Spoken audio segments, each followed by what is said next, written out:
Last night's Late Show turned into an absolute firestorm when Stephen Colbert and Dwayne Johnson locked horns in one of the most jaw-dropping live TV moments we've seen in years. What started as a standard late-night interview spiraled into a verbal cage match that had the audience gasping, the internet exploding, and everybody picking sides. Before we dive into this chaos, please like and subscribe and stick around to the end for the full breakdown. From the moment Dwayne Johnson stepped onto that stage, you could feel the air crackle. The vibe was off, like a storm brewing. The crowd sensed it. Colbert knew it. And Johnson, well, he walked out with that megawatt smile, muscles practically bursting through his suit, ready for a fight he didn't expect to lose.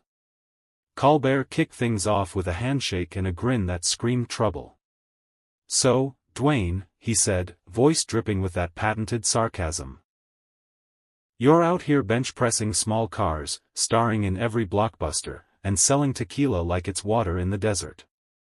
Do we get a discount if we buy your whole lifestyle?" The audience roared, but Johnson's smile was tight, like he was already sizing up his next move. He leaned back, cool as ever, and fired off a line about his work ethic pushing boundaries, his movies inspiring millions, and his tequila brand, Terramana, being about bringing people together. Standard rock stuff, right? But Colbert wasn't here for the motivational poster. He leaned in, eyebrow cocked, and went for the jugular. "Inspiring, huh?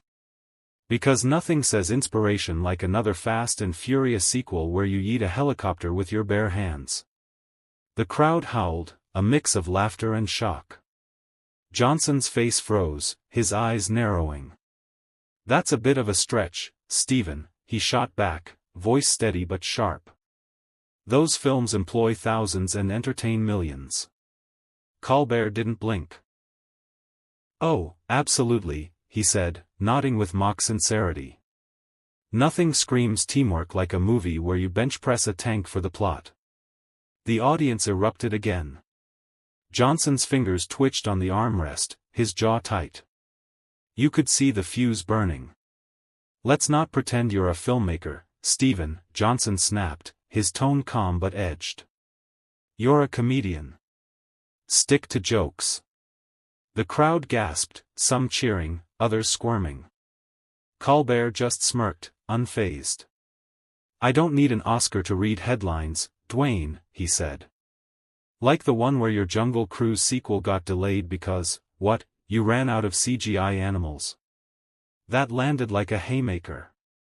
The studio went wild, but Johnson's expression was pure steel. "I came here to talk about my work," he said, voice low and tense, not to get ambushed by cheap shots from someone who's never stepped into the ring. Colbert didn't flinch. He crossed his arms, eyes gleaming. "And I'm here to make sure action stars don't call stunts progress," he fired back. The crowd was electric now, half laughing, half stunned. Colbert kept pushing. "Let's talk your brand. You're out here selling, can you smell what The Rock is cooking like it's a religion? Hard work, you say? Sounds more like a hard sell." Johnson shifted in his seat, angling away from Colbert, his face a storm cloud. "I'm building something real," he said, words clipped. "Not a snarky talk show that tears people down." Colbert pounced. "Real? You're posting gym selfies while pushing energy drinks and telling people to grind. That's not motivation, Dwayne. That's marketing." The audience split, some clapped, some booed, others just sat there, mouths open. Johnson's eyes burned. "You're a caricature, Stephen," he said, his smile gone, his voice low. "You used to be funny. Now you're just a guy throwing shade to stay relevant."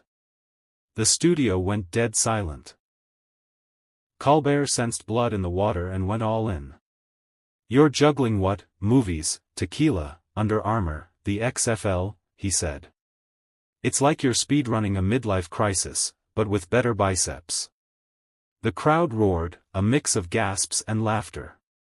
Johnson sat frozen, his knuckles white. "And let's not forget," Colbert continued, you promised the XFL would revolutionize football, Black Adam would launch a DC dynasty, and your tequila would make us all better people. Yet here we are, watching the XFL fumble, DC rebooting without you, and sipping overpriced shots. The audience was losing it, but Johnson's face was a mask of fury. Is it possible, Colbert said, his voice dropping to a razor-sharp whisper, that you're just overpromising and underdelivering? That you care more about your brand than results? The room froze. Even the band held their breath. That's a cheap shot, Stephen, Johnson snapped, his voice shaking with barely contained rage. You have no idea what it takes to build what I've built. Colbert didn't miss a beat. Maybe not, he said. But I know what it looks like when your movies tank after your latest Instagram flex. The crowd gasped.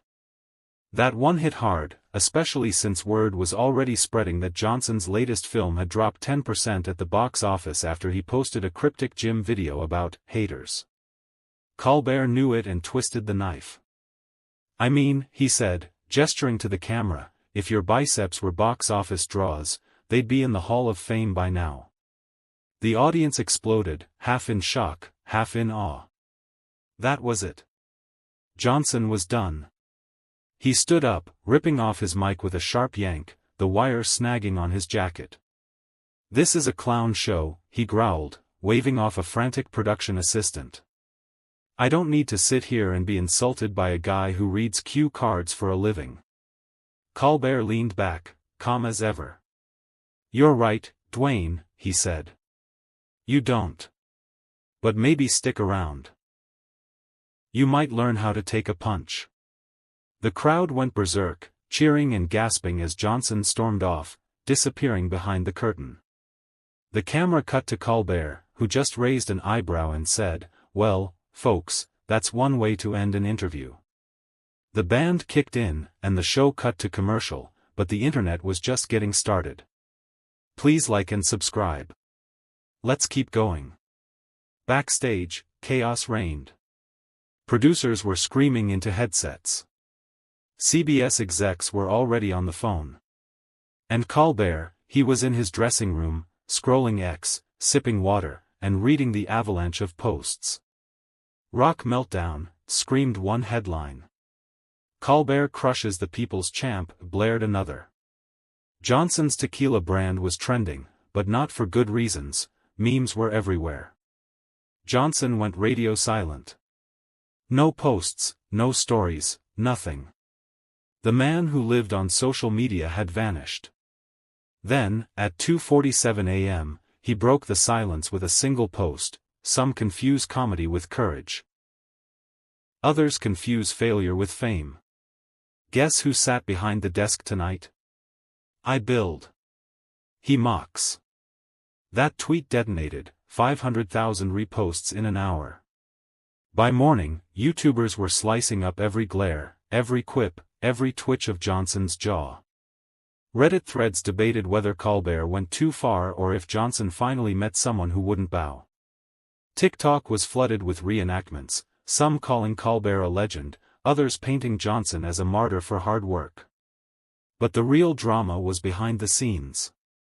CBS was in panic mode. Johnson's team yanked a planned Terramana ad deal by 10 a.m., and his production company pulled a segment on his next film. Colbert's producer, Denise, barged into his dressing room. The execs are on the line, she said, voice tight. They want a statement, preferably one that doesn't sound like you meant to torch a global superstar on live TV. Colbert didn't look up from his phone. He came here expecting a free ad, he said. He got questions instead. If he can't handle it, that's his problem. Denise sighed. They're saying you cost the network millions. Dwayne Johnson isn't just a guest. He's a force, and he's pissed. Colbert stood, adjusting his tie in the mirror. Then maybe he shouldn't be so easy to rattle, he said, his eyes sharp. Meanwhile, at Johnson's headquarters, he was in war mode, pacing a conference room packed with PR reps, agents, and his inner circle. A massive screen looped the interview, but Johnson didn't watch. I want him buried, he snapped. His top agent frowned. You can't cancel Colbert, Dwayne. He's not a project you can sideline.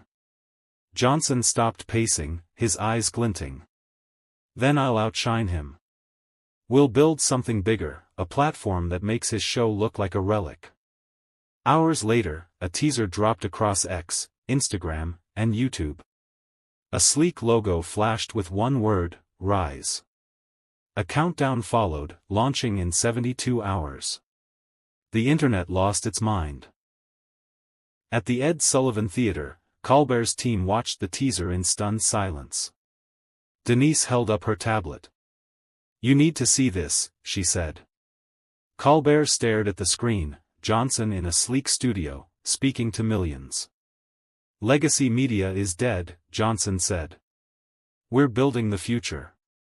He didn't name Colbert, but every word was a shot. Rise launched to 15 million viewers, a high-energy spectacle that felt like a motivational rally crossed with a blockbuster set.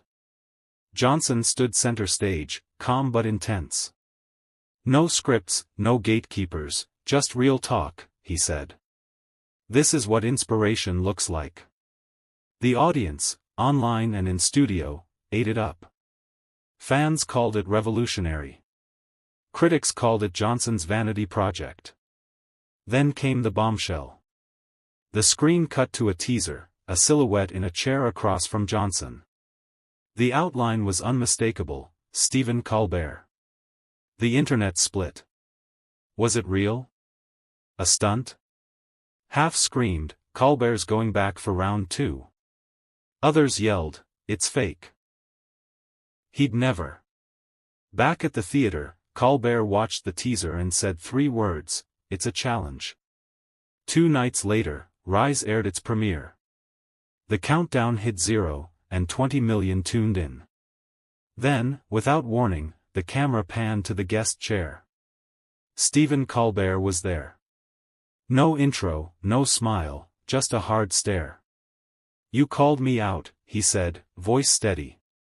I'm here. Johnson nodded, almost impressed. No filters, he said. You start. For a moment, it was civil. Johnson laid out his vision, Rise as a platform for raw motivation, no media spin. He accused late-night shows of peddling cynicism, weaponizing laughs. Colbert listened, arms crossed, then struck. You're not giving motivation, he said.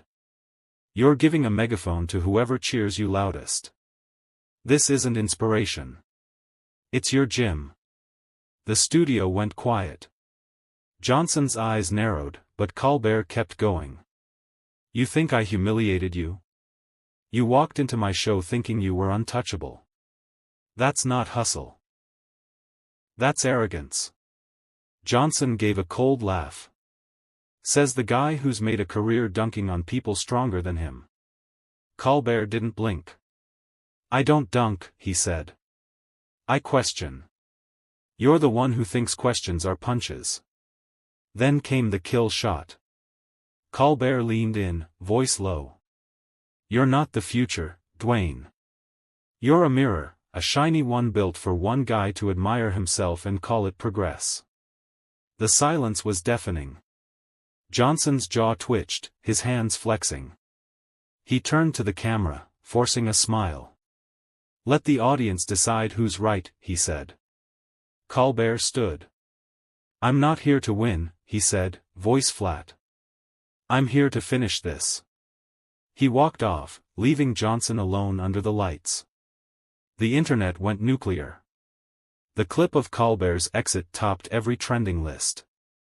Headlines screamed, Colbert crushes The Rock again. Rise or rumble? X was a battlefield of memes and manifestos. TikTok churned out reaction videos. Reddit threads ran thousands of comments deep.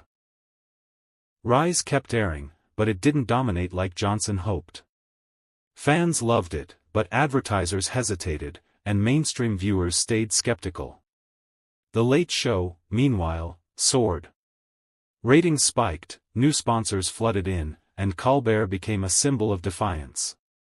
Behind the scenes, CBS execs were sweating. They begged Colbert for a softer tone, maybe an apology. He refused. This wasn't about laughs, he told Denise backstage. It was about calling out power when it thinks it's above the rules.